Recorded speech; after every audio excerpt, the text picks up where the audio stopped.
அஸ்ஸலாமு அலைக்கும் வரஹ்மத்துல்லாஹி வபரகாத்து. பெண்கள் இமாமத்து செய்யலாமா? பெண்கள் குழுவாக இருக்கிறார்கள்.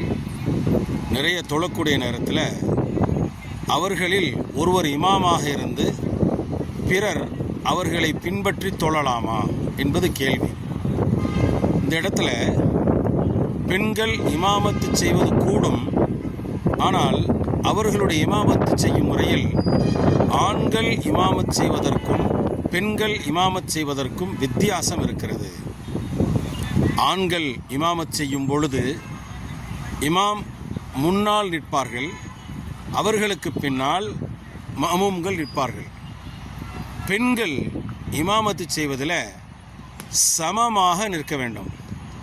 நன்கு திருக்குர்ஆன் ஓதத் தெரிந்தவர்கள், திருக்குர்ஆன் அத்தியாயங்கள் வசனங்களை தெரிந்தவர்கள் வரிசையில் நிற்கிறாங்க. ஒரே வரிசையில் சமமாக நிற்க வேண்டும். ஆண்களை போன்று முந்தி நிற்கக்கூடாது. இப்போ வரிசையாக நிற்கணும், சமமாக நிற்கணும். அவர்கள் நின்று தொழும் பொழுது தக்பீரையும் ஓதக்கூடிய ஓதுதலையும் சூரத்துல் ஃபாத்திஹா மற்ற துணை சூரா அல்லது அத்தியாயங்களை வசனங்களை சப்தமிட்டு ஓத வேண்டும். உடன் இருக்கக்கூடிய பெண்களுடைய காதில் விழுமாறு அவர்கள் சப்தமிட்டு ஓத வேண்டும். சமமாக நின்று சப்தமிட்டு ஓத வேண்டும். அவர்கள் அல்லாஹு அக்பர் என்று சொல்லும் பொழுது ருக்கு செய்ய வேண்டும். சமி அல்லாஹு லிமன் ஹமிதா என்றதற்கு பிறகு ருக்குவிலிருந்து எழ வேண்டும். இவ்வாறு பெண்கள் இமாமத்து செய்வதற்கு அனுமதி இருக்கிறது.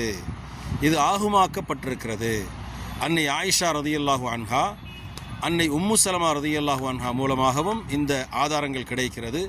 தவிர உம்மு வரக்கா ரதியல்லாஹு அன்ஹா அவர்கள் மூலமாகவும் இந்த தகவல் கிடைக்கிறது. அதனால் பெண்கள் இமாமத்து செய்வது தாராளமாக கூடும். ஆண்களுக்கும் பெண்களுக்கும் வித்தியாசம் இருக்கிறது என்பதை தெரிந்து கொள்ள வேண்டும்.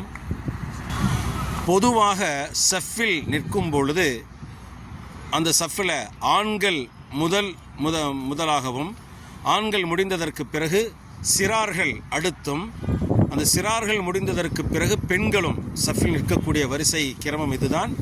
இந்த அடிப்படையில் சஃபில் நிற்க வேண்டும் என்பதை தெரிந்து கொள்வோம். அதேபோன்று ஃபஸ்அலு அஹ்ல திக்ரி இன் குன்தும் லா தஅலமூன் என்ற இறைவசனம் அல்லாஹ் குர்ஆனில் கூறுகிறான். உங்களுக்கு தெரியாதவைகளை தெரிந்தவர்களிடம் கேட்டு தெரிந்து கொள்ளுங்கள் என்ற இறைவசனத்திற்கொப்ப எல்லாம் எனக்கு தெரியாவிட்டாலும் கூட தெரிந்தவைகளை உங்களிடத்தில் பகிர முடியும். ஆகவே உங்களுக்கு ஏதேனும் சந்தேகம் இருப்பின் உங்கள் பெயர் உட்பட இதில் வரக்கூடிய வாட்ஸ்அப் எண்ணில் நீங்கள் கேள்வி கேட்டால் இன்ஷா அல்லாஹ் நாம் இருக்கக்கூடிய இடத்திலிருந்து உங்களுக்கு பதில் தருவோம் இன்ஷா அல்லாஹ்.